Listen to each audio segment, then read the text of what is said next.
Monsieur Aremo Manzoro, vous êtes président de la Confédération africaine de handball. Comment se porte le handball africain? Il se porte au mieux. Nous essayons de travailler à l'effet de permettre, puisque l'objectif terminal reste la compétition au niveau mondial. Donc nous travaillons à l'effet d'un meilleur comportement de nos représentants pendant les joutes mondiales. Cela passe forcément par la qualité de nos compétitions, mais également par la formation qui est donnée aux encadreurs, je dirais tout niveau confondu. Aujourd'hui, il faut avoir le courage, soit de faire l'état des lieux.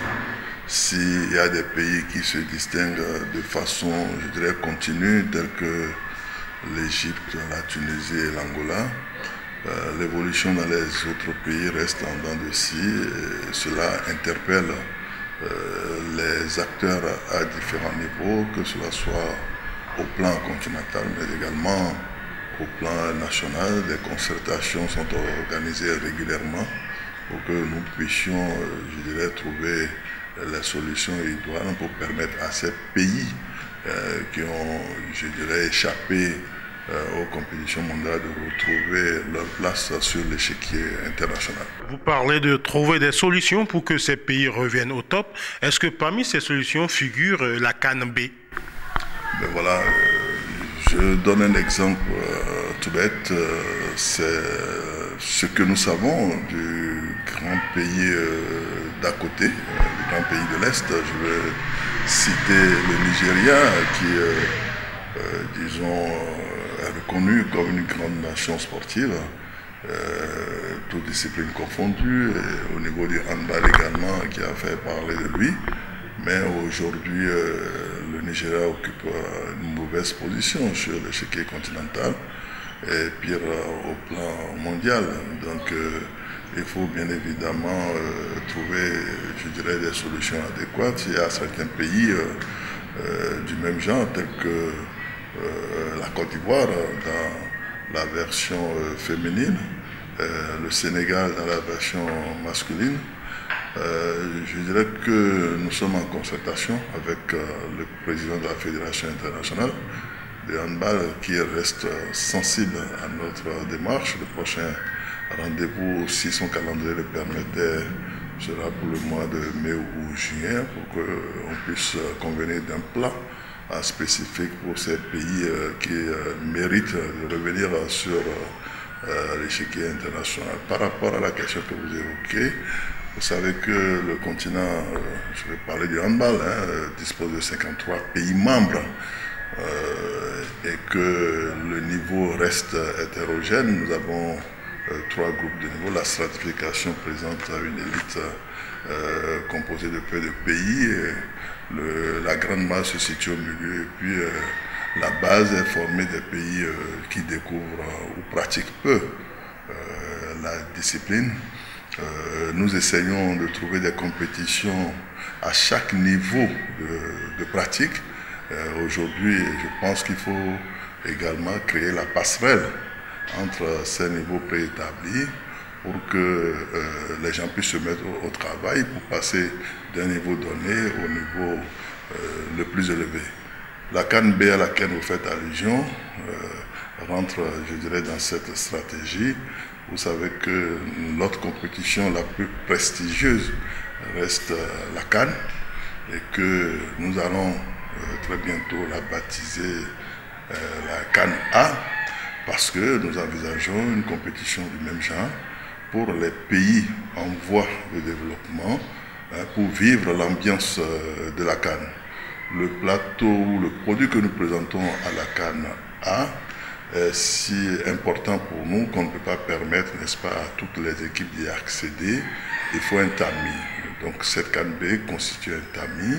Les pays qui ont envie du moins de participer à la CAN A doivent passer un test à travers cette compétition que nous sommes en train de mettre en place par simple inscription et les deux meilleurs qualifiés pourront accéder à la CAN A, et il en est de même pour ceux qui auraient occupé les 2 dernières places au niveau de la CAN A, qui vont tomber à la CAN B. Ça crée une certaine émulation sportive. Dans tous les cas, c'est notre volonté aussi de tendre la main à tous les pays qui ont envie de goûter, je dirais, à ce challenge de CAN. Nous avons l'obligation de trouver les voies appropriées, et la CAN B reste le bébé de cette réflexion. Vous avez décidé de cette CAN B. La première édition pour vous, ce sera quand et où? Exactement. Le comité exécutif qui s'est réuni tout récemment en Égypte a étudié le dossier et a donné le feu vert pour que cela soit mis en œuvre.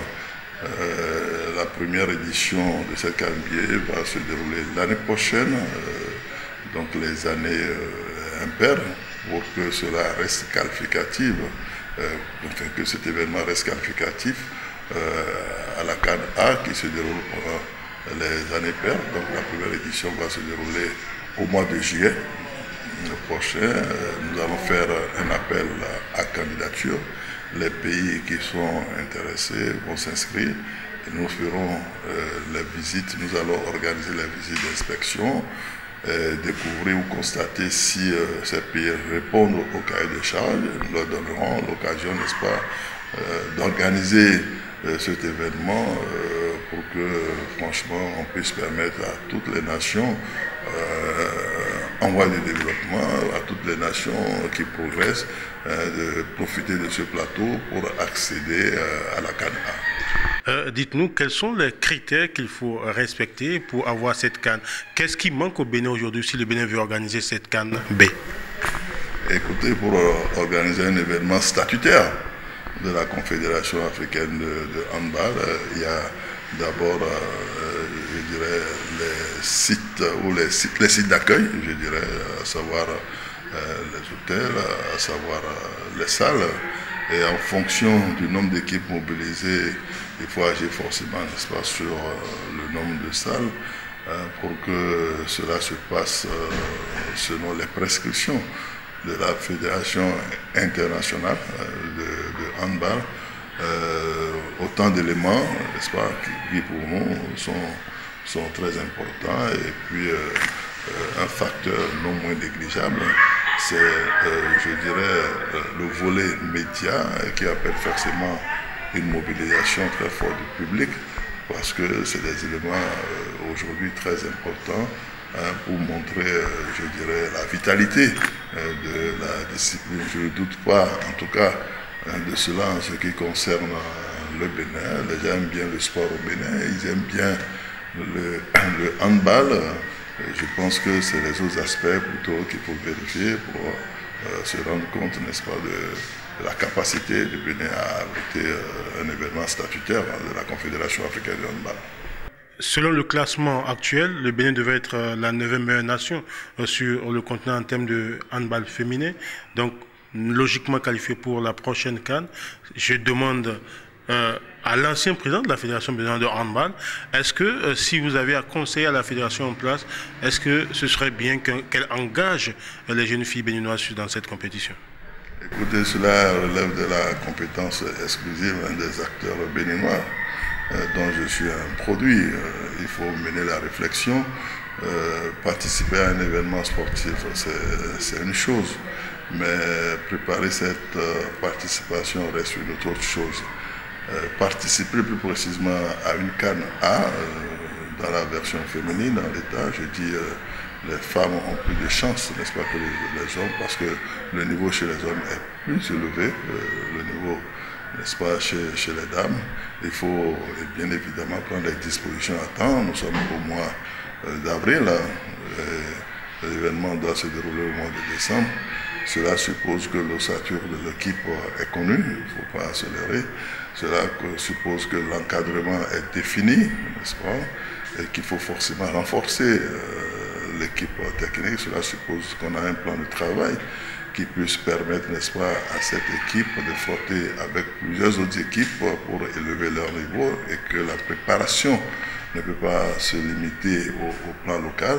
Cela suppose que l'effectif que nous avons sous le bras, n'est-ce pas, puisse se permettre, si je vais exagérer, de ne pas aller à l'école et de se rendre disponible pour que nous puissions sillonner les pays qui vont nous assister en termes de préparation. Cela suppose beaucoup de choses. Et si la décision devait tomber, c'est qu'il faut prendre les dispositions à temps. Ce qui est recommandable, à mon avis, c'est de faire son petit chemin et de procéder par étapes. Monsieur le Président, votre mot de la fin?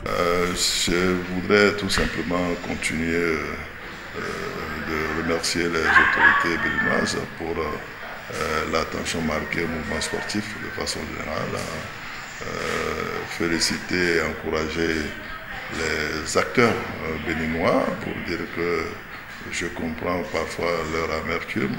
On travaille beaucoup au niveau des catégories d'âge, mais on ne s'exprime pas encore au niveau des seniors parce qu'à ce niveau, les exigences sont très élevées. Je veux croire, n'est-ce pas, que d'un jour à l'autre, ce travail de maintien, n'est-ce pas, qui est effectué à leur niveau aujourd'hui, portera ses fruits afin qu'ils puissent